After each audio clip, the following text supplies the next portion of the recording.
Okay, in this video we're going to talk about how to plan out your aquifer pipes, how many you're going to need, and spacing. For planning out the diversion, the filter pipe, filter feeder pipe, and filter, we got other videos for that.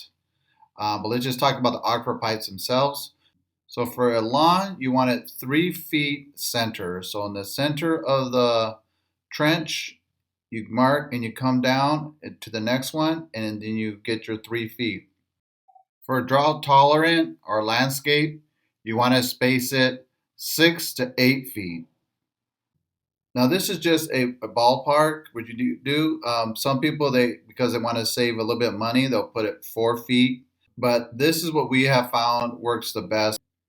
Now the one thing you got to take into consideration is that if you have 2 pipes or more, especially if you have 4 pipes, you're going to have to experiment to see if you need to break this off into zones, okay? Because there's just not enough water to come through. So if we think about it, the water's going to come down the header pipe.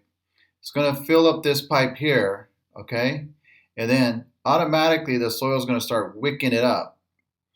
And by the time the water starts filling up this pipe and then it gets all the way down to here, there's not going to be that much water left for this last pipe. Because this right here is wicking up all the water, and then this right here is barely getting any water. So what you need to do is you need to break it off into zones.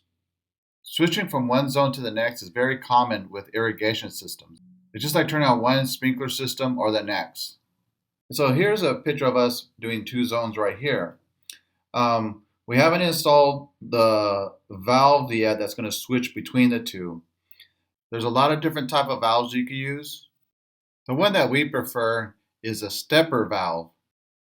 This valve, when it senses water, it switches from one zone to the next automatically. There's nothing electrical to hook up, and there's nothing manual that you have to move. It's a mechanical valve that moves from one zone to the next automatically. And they come in many configurations, from just 2 output all the way up to 6. Another type is the electric valves, and you set these up to a timer, and the timer switches it from one zone to the next. Another common one is just a manual valve. It looks just like a faucet. All you're going to do is just reduce the water that will go from this one compared to this one.